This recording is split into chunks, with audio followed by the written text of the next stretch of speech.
G'day guys, and today it's time for some live election coverage of the Australian federal election. Now, first and foremost, I want to excuse my poor audio setup at the moment, poor audio quality and that sort of thing. I'm currently recording on the road and at about 12:30, so half an hour past midnight.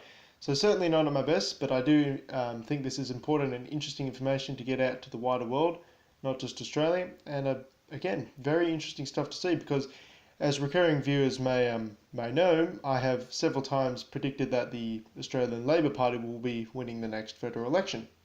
And this has not actually turned out to be the case. So currently we have 71% of the votes counted, and the coalition is way out in front with 72 seats to Labor's 63. Now, all you need to do to win an election in Australia, in this Westminster system I have, is to get the majority of seats in the House of Representatives. You don't actually have to get more than half, which is a little disingenuous because this thing I'm looking at right now from The Guardian says you need 76 seats to win, and that should really be corrected to you need 76 seats to win a majority government. But say if the coalition got 20 and Labor got 15, and the coalition had the most overall out of all the parties, they would still win. So really it's a case of getting the most amount of votes.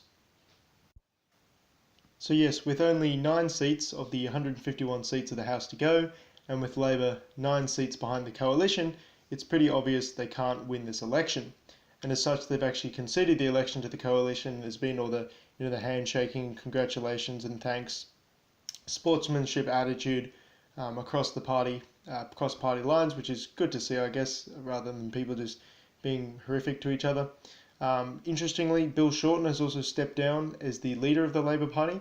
This is probably due to him going into his third election as the leader and again not coming up on top. And he has probably stepped down since he was probably going to get challenged for leadership anyway, because again, you want someone who's going to go in there and win elections, not lose a couple times in a row. Now, there's still lots to talk about concerning this election. We can go into detail on every electorate, but the one I want to focus on most, perhaps another time, is the division of Warringah, where I used to live actually. And for the first time, I believe, since the 1970s, it's actually been lost from the Liberal Party. So Tony Abbott, who you may recall as a former Australian Prime Minister, actually lost that seat to an upsurging independent, who I don't know very much about, and I'm not too invested in that race because I don't live in Warringah anymore. But it is interesting to see such a historic flip to go along with their loss in Wentworth. 2 very safe Liberal seats have been lost from them in recent memory. But the result of the election is favourable. I'm not a fan of the Liberal Party. I see them as only Labor light. They're not really interested in freedom and liberty and libertarianism and the things that I like, but I preference them, quite literally, to the Labor Party. Obviously, I was not a fan of the Labor Party getting into power. They're essentially, as I've explained in a previous video, what the fuck is the Australian Labor Party? Over half the Labor Party's members in the Senate and the House of Representatives come from the Labor left faction of the Labor Party, which is openly socialistic. Now, this is something that is completely hidden from the Australian public. The S word isn't mentioned at all because obviously if it is, everyone's going to point to Venezuela amongst other examples, but Venezuela being, of course, the most contemporarily relevant example, and say, that's socialism and you want to export this to Australia, isn't that, that's going to end horribly for us. So it's a big thing that is sort of swept under the carpet. No one really talks about it, but it's there, sort of hidden, clicking away. So obviously I didn't want socialists, or the party that is mostly composed of socialists, to have control of the reins of Australia. Indeed, something that needs to be investigated is something I watched on a Stefan Molyneux video, which said that if Labor had got into the Australian Parliament, their sort of Minister of the Economy, I forget the specific title at this time, was a recent college graduate, or a uni graduate I should say. And what does this mean? Well, this means he's never actually held any kind of position in economics or business or finance or entrepreneurship before. He's just fresh-faced out of college with a degree and no actual experience in managing money, which would be predictably terrible for the Australian economy.